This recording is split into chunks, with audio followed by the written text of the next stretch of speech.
একটা রিপোর্ট দেখলাম।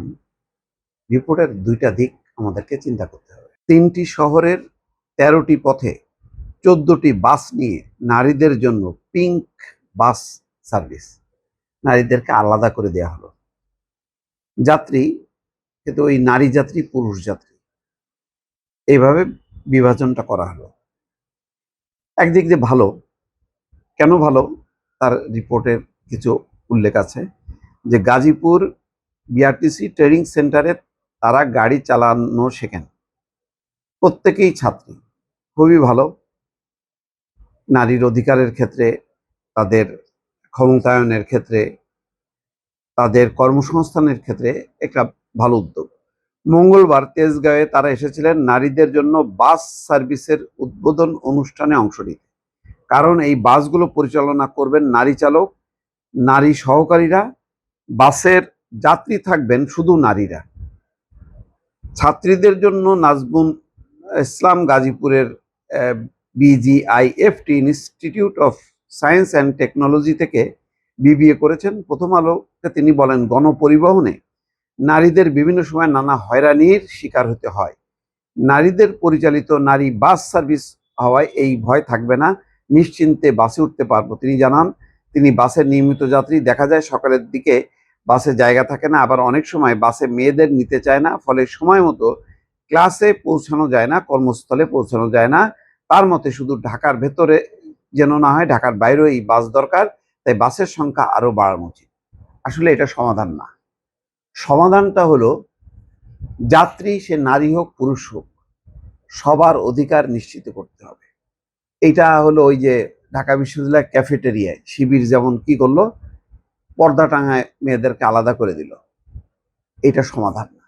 সমাধান হলো আপনি নারীকে শ্রদ্ধার চোখে, সম্মানের চোখে দেখবেন এবং তার মর্যাদা নিশ্চিত করবেন। দেখেন, বাংলাদেশে রোকসানা নামে এক পাইলটও ছিল, এখন আছে কিনা যাই না, প্লেন চালাইছে না? তো সে প্লেনের যাত্রী নারী পুরুষ সবাই। ট্রেন চালাইতে পারে না। বিদেশে আপনি ভুরি ভুরি, বিদেশে পানি কি, আপনি বাংলাদেশের বাইরে যান, অনেক বাস চালক আছে যারা হচ্ছে নারী। সমস্যাটা কি? নারী বাস চালক হলে প্যাসেঞ্জার হইতে হবে নারী, সেখানে পুরুষ উঠতে পারবে না কেন? আর পুরুষ যেখানে থাকবে যাত্রী, আর নারী যাত্রী থাকলেই সে হয়রানির শিকার হবে, তাকে নিতে চাইবে না। এই যে কথাগুলো আসলো, এগুলি হলো কি, আপনি যত নারীকে কোণঠাসা করবেন, আলাদা করবেন, তার অধিকার তত ক্ষুণ্ণ হবে, তার মর্যাদা হানি হবে এবং সে পদে পদে হয়রানির শিকার হবে। এখন এই বাস সার্ভিস চালু হওয়ার পর অন্য বাসের এই চালকরা বা হেল্পাররা বলবে, এই আপনাদের জন্য তো আলাদা বাস আছে, ওখানে যে ওঠেন, আরো নিতে চাইবে না। বিষয়টা হলো অধিকার মর্যাদা নিশ্চিত করতে হবে। এই দৃষ্টিভঙ্গিতে আপনাকে চলতে হবে। ঠিক আছে, নারীদের জন্য আলাদা বাস চালু হয়েছে, খারাপ না, কিন্তু এইটাকে মডেল ধরা যাবে না। এবং এটাকেই প্রতিষ্ঠিত করতে গেলে ভবিষ্যতে এমন হবে যে ওই আফগানিস্তানের মতন, যে নারীদের বিশ্ববিদ্যালয়ে যাওয়া বন্ধ, কোনো নারী বাইরে যাইতে গেলে তার সঙ্গে পুরুষ থাকতে হবে।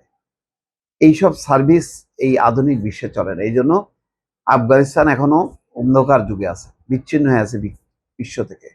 বাংলাদেশের অগ্রগতি, উন্নতি গণতান্ত্রিক পদ্ধতিতে হবে এবং গণতান্ত্রিক অধিকার সমান, নারী পুরুষ কোনো বিভাজন চলবে না। আপনাকে কাজের ক্ষেত্রে তার স্বাধীনতা দিতে হবে।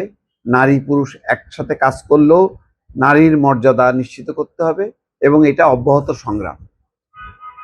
এর জন্য লড়াই সংগ্রাম করতে হবে। যারা নীতি নির্ধারক, যারা পরিচালক, তাদেরকে আগে মানুষ হইতে হবে, মানসিকতা ঠিক করতে হবে। তাহলে কর্মক্ষেত্রে, তারপরে যাত্রাপথে নারীদের অধিকার নিশ্চিত করতে হবে। তো এইটা একটা পিঙ্ক বাস, আবার আপনি পিঙ্ক দিয়ে দিলেন, মানে একটা আলাদা গোত্রের মধ্যে ফেলে দিচ্ছেন। এই দৃষ্টিভঙ্গিটা ঠিক না। এটা নারীর অধিকারের ক্ষেত্রে, মর্যাদার ক্ষেত্রে এটা কোনো আদর্শ মডেল হইতে পারে না। দর্শক, নিশ্চয়ই আপনার মতামত চাই।